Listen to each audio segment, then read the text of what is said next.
What is going on, guys? In today's video I will show you the best build tier list in Last Epoch Season 2. If you're here to speedrun through monoliths, melt bosses in seconds, or just find a build that fits your playstyle, then I've got you covered. Because I will cover the top 35 new meta builds from worst to best, so you can pick and choose which build is the right for you. So moving over to the first category, which is the D tier, and here I will place the Abomination necromancer build. This build emphasizes minion health and damage to maximize the Abomination's effectiveness. Your key skills will include the Assembly Abomination, the Dread Shade, and Infernal Shade, which will enhance the Abomination's damage output. And to ensure its survival, it's crucial to manage its health through the minion leech and avoid high personal DPS that could potentially harm it. Overall, this build excels in the endgame content, offering a unique playstyle that is centered around a single formidable minion. Next in the D tier, we have the Shield Bash Forge Guard build. This is a powerhouse of a build that combines formidable defenses with a high melee offense. The core to this setup is a Shield Bash skill, which scales damage through the high block effectiveness and strength, thanks to the Indomitable Force and the Iron Arms node. Achieving 100% block chance not only enhances survivability, but also will boost our damage output. Key skills will include the Ring of Shields for additional defense, then the Volatile Reverse for damage amplification, and Sigils of Hope for debuffs. While the build boasts exceptional single target damage and tankiness, it has limited AoV capabilities and an average clear speed.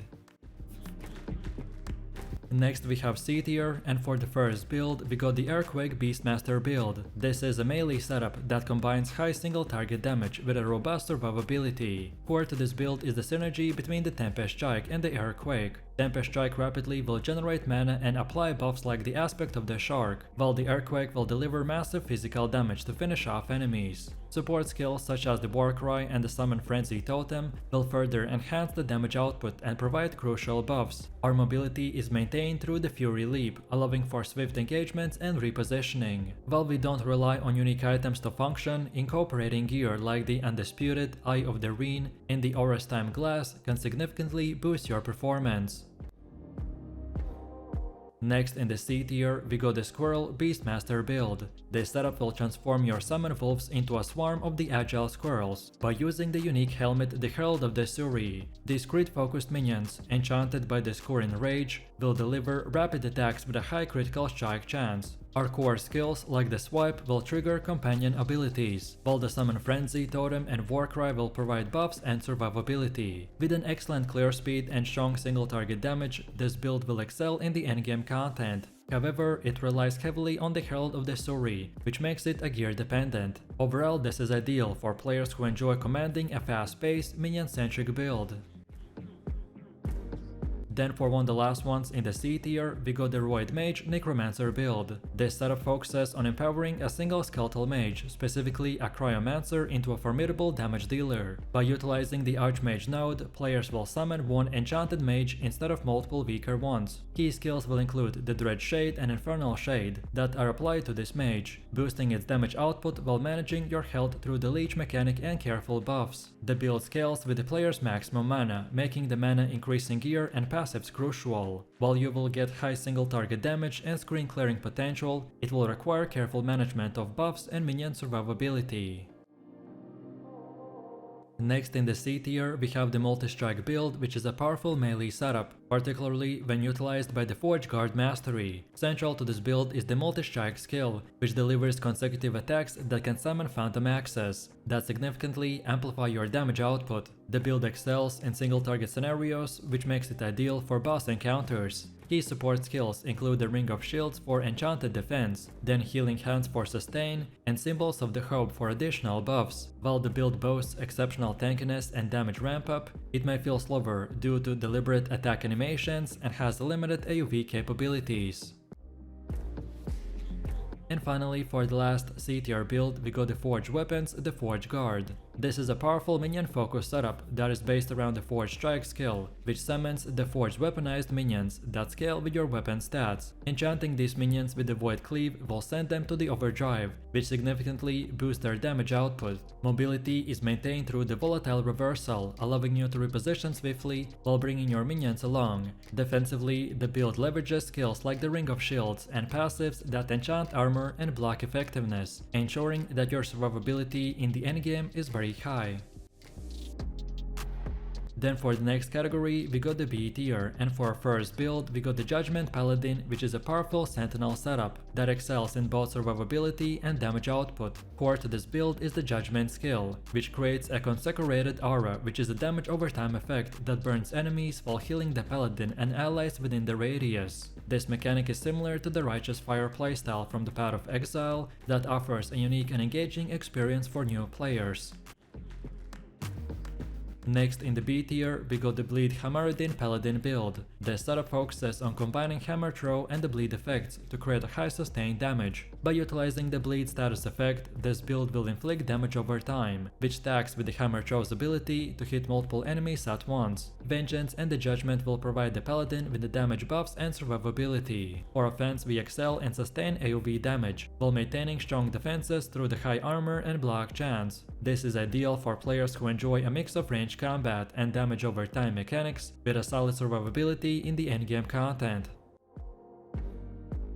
Next in the B tier, we got the Rive Void Knight build. This is a powerful melee setup that combines high single target damage with a strong survivability. Core to this build is the Rive skill, which is converted to the void damage through the temporal warrior node. Equipping a two-handed weapon like the Folk Lever will double its damage stats, which significantly boosts our output. The Flame Drinker's Blade will add void penetration and grant a stacking buff from the scrap's metal, further enchanting its damage even more. Defensively, this build leverages high armor and block chance, ensuring resilience in endgame content. While it doesn't rely on specific unique items to function, incorporating gear that boosts void damage and critical strike chance can further optimize your performance even more.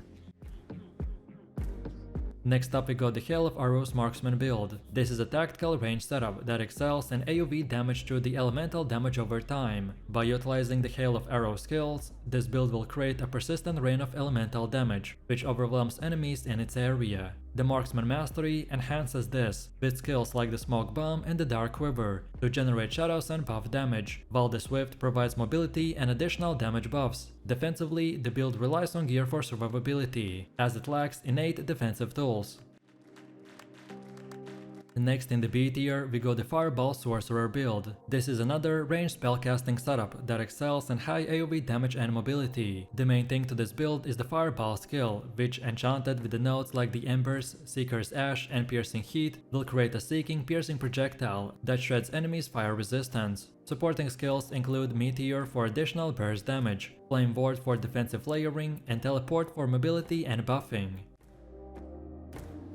And next in the B tier, we got the Shatter spellblade build. This is a high damage melee setup that leverages cold damage and critical strikes to obliterate enemies. The core to this build is the Shatter skill, enchanted with the nodes like Divide Out, Cold Presence and Absolute Zero to maximize damage output. Dual-wielding swords, especially those with a high attack speed and critical strike chance, will further amplify its performance. Supporting skills will include the Mana Strike for mana generation, Teleport for mobility and defensive buffs, and Flame Ward for damage reduction.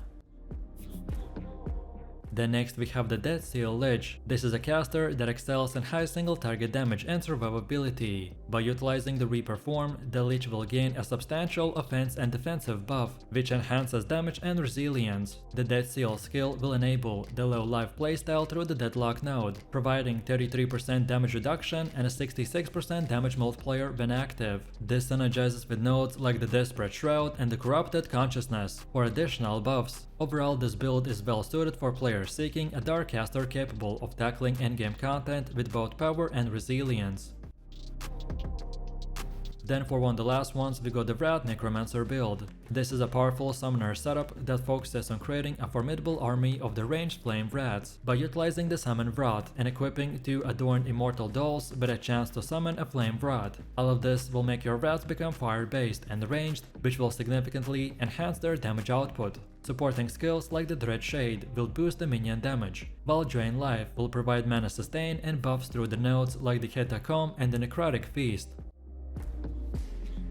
Next we got the Stormcrow's Beastmaster build, which is a high damage summoner setup that revolves around the summoned Stormcrows and the Tempest Strike. By leveraging the Crow Storm, the Crows will unleash a devastating lightning damage, especially when triggered by the Swipe or the Tempest Strike. The build emphasizes snapshotting, where equipping gear that boosts minion stats before summoning will enhance their power significantly. Defensively, it combines Warcry for buffs and Swipe for health regeneration. Snapshotting can further increase damage and survivability, which makes it a top tier choice for the endgame content. And finally, we got the Totem Shaman build. This is a versatile and a powerful setup that excels in both offense and defense. By shapeshifting into the Spriggan form, the Shaman will gain access to a unique set of skills and mechanics, which is replaced by the mana with Rage. The core for this build revolves around summoning and utilizing various totems to deal damage, then also provide healing and enhance survivability. Next up we have A tier, and for the first one we got the Erasing Strike Void Knight build. This is a high damage melee setup that leverages void damage and mana stacking for sustained output. By utilizing the Erasing Strike skill, this build delivers powerful attacks with guaranteed critical strikes, especially when enchanted by the nodes like the Final Hour and Obliteration. Mana sustain is achieved through the Void Well passive and mana stacking, allowing for continuous use of the Erasing Strike. Defensively, the build incorporates Healing Hands for mobility and utility. Next we have the Time Rot Void Knight build. This is a high damage element focused setup that excels in endgame content. By utilizing the Devouring Orb skill, the build applies a Time Root stack, which is enchanted by the Root Grip passive and the World Root node. The Anomaly skill will provide burst damage and debuffs, while the Volatile Reversal will offer unique buffs and echoes for increased damage output. Defensively, the build incorporates Abyssal Echoes for buffs and Symbols of Hope for additional survivability. Next in the A tier, we got the Smite Void Knight build. This is a powerful ranged spellcaster that excels in high single target and AoE damage. By converting Smite to the void damage through the Temporal Corruption node and scaling it with Vitality via the Renouncement, this build will achieve substantial damage output. Defensively, we combine the World Eater and Unending Hunger for leeching, along with the Abyssal Endurance for additional resistance. Key unique items such as the Wrong Wrap, Grasp of the Blood Mage, Anchor of Oblivion, Seed of the Yggdrasil, and the Bulwark of the Last Abyss will significantly boost your performance. This build will offer excellent survivability and damage, which makes it ideal for the endgame content. Next we got the Javelin Paladin build, which is a versatile range setup that excels in both single target and AoE damage. By utilizing the Javelin skill, this build unleashes a barrage of projectiles, applying various elements to the enemies. The Holy Trail talent will convert the Javelin's damage to fire and lightning, which creates trails that deal damage over time and heal allies. Defensively, the build incorporates Holy Aura for buffs and Symbols of Hope for additional support. Next to him we also got the Lethal Mirage Bladedancer build. This is a high damage melee setup that leverages the Lethal Mirage skill to unleash devastating attacks. Each cast creates multiple mirages that deal significant damage and apply Shadow Dagger stacks to the enemies. Keynotes like the Unending Mirage, Umbral Expanse, and the Shadow Eater will enhance the mirage generation and damage output. Defensively, the build has the Gloom and Doom and Pact of the Desert for the shadow creation and buffs. The Black Blade of Chaos unique item is also essential for maximizing its damage and synergy. Next in the A tier, we got the Hydrahedron runemaster build. This is a ranged spellcaster setup that excels in both single target and AoE damage. By utilizing the Runic Evocation skill, this build conjures a Hydrahedron, which is a powerful fire turret that deals significant damage over time. The box of the Hydra unique item will enhance the Hydrahedron damage, while Flame Rush will provide mobility and buffs. Defensively, the build incorporates Flame Ward for damage reduction and Frost Wall for additional protection. Next in the A tier, we got the Heartseeker marksman build, which is a high damage range setup that excels in both single target and AoE damage. By utilizing the Heartseeker skill, this build delivers powerful attacks with guaranteed critical strikes, especially when enchanted by the nodes like the Final Hour and Obliteration. Mana sustain is achieved through the Void Well passive and mana stacking, allowing for continuous use of the Heartseeker. Defensively, the build incorporates healing items for mobility and utility. Key unique items such as the World Splitter, Siphon of Anguish, and the Anchor of Oblivion will significantly boost your performance. Next we got the Multishot marksman build. This is a high damage range setup that utilizes the Multishot skill and fires multiple arrows simultaneously, applying various elements to the enemies. The Giant Slayer and the point blank node will enhance the single target damage, while the piercing shot will improve AoE effectiveness. To boost critical strike chance, consider investing in the true strike node. Defensively, the build combines Shuriken for armor and physical resistance shred, and decoy to taunt enemies and provide additional support. Next in the A tier, we got the Bleed Falconer build, which is a dynamic ranged minion setup that leverages the Falcon Companion to apply multiple strong bleed stacks to the enemies, which deal physical damage over time and effectively clear content. This agile build offers excellent survivability through various defensive layers and performs well in the endgame scenarios. Then for one of the last A tier builds, we got the Dive Bomb Falconer, which is a high damage agile minion setup that excels in both single target and AoE damage. By utilizing the Dive Bomb skill, this build calls down a powerful falcon to strike enemies and deal very high damage. The Falcon strike skill will enhance the falcon's damage output, while the Explosive Chap will buff the falcon's damage dramatically. Defensively, the build combines Smoke Bomb to generate shadows for additional burst damage, and Shift for mobility and shadow generation.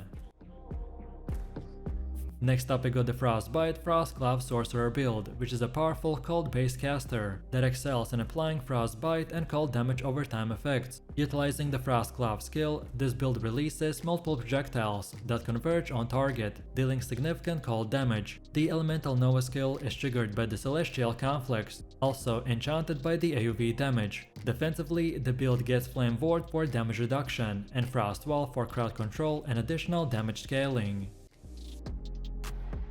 And for the last A tier, we got the Glacier Sorcerer build. This is a high damage AoE caster that excels in clearing large groups of enemies and deals substantial single target damage. Utilizing the Glacier skill, this build creates massive cold explosions that hit the same target multiple times, especially when positioned correctly. Keynotes like the Greater Destruction, Mordred's Bane, and Greater Chilling will enhance the skill's damage output even more. And defensively, this build uses the Flame Ward for damage reduction and Arcane Ascension for additional buffs. And now finally, we've come to the S tier, and for the first build, we got the Umbral Blades Falconer. This is a dynamic and agile range setup that excels in both single target and AoE damage. By utilizing the Umbral Blade skill, this build will summon daggers that explode into cold damage, applying the Shadow Daggers debuff to the enemies. Key skills include Aerial Assault for mobility and damage, then Dive Bomb for shrouded strikes, and Smoke Bomb to generate shadows and provide defensive buffs. Next we also got the Ballista Falconer build. This is a ranged minion setup that excels in the Ballista skill, which summons stationary turrets that fire powerful bolts at the enemies. The Aerial Assault skill will buff the Ballista damage and attack speed, while the Smoke Bomb provides defensive utility and shadow generation. Defensively, the build uses Decoy to draw enemy aggro and the Falcon strikes, to enhance the Falcon's damage output even further. Next in the S tier, we got the Tornado Shaman build, which is a AoE caster that excels in clearing large groups of enemies and dealing substantial single target damage. By utilizing the Tornado skill, this build will summon multiple tornadoes that jack and damage enemies over time. Key nodes include the Charge Storm, Gift of the Skies, and Elder Branch, which enhances the skill's damage output and tracking capabilities. Defensively, we will use the Fist of Stone for additional endurance and Protective Circle for increased resistance. Next up we got the Warpath Void Knight build, which is a powerful melee setup that utilizes the Warpath skill, which continuously will spin to deal significant damage to nearby enemies. Key nodes include Warrior's Fury to enhance the skill's damage and AoE, while Cyclone of War increases critical strike chance. Defensively, the build uses Abyssal Echoes for buffs and Anomaly for powerful debuffs. Then for one of the last ones, we got the Nova Hammerdin Paladin. This is a ranged AoE powerhouse that effortlessly clears screens of enemies in seconds. By combining the Endless technique with the Avatar of the Spire, the Hammer Throw skill will transform into a Nova, which launches multiple hammers in all directions. This build excels in both single target and AoE damage, by offering excellent survivability and speed farming potential. And then for the last and final S-tier build, we got the Torment Warlock build. This is a necrotic based caster that excels in both single target and AoV damage. By utilizing the Codic Fissure skill, this build opens a fissure in the ground that releases seeking torment spirits that inflict torment effects. Keynotes like the Grim Tide enhances the skill's damage output, while the Hex Flurry increases the frequency of the profane orbs. Defensively, we will utilize the Bone Claimer Barbute to gain ward per second by stacking the necrotic resistance. And while not entirely reliant on specific uniques, items like the Marinus Lost Soul, Pearls of the Swine and the Twisted Heart of the Okeros can significantly enhance your performance.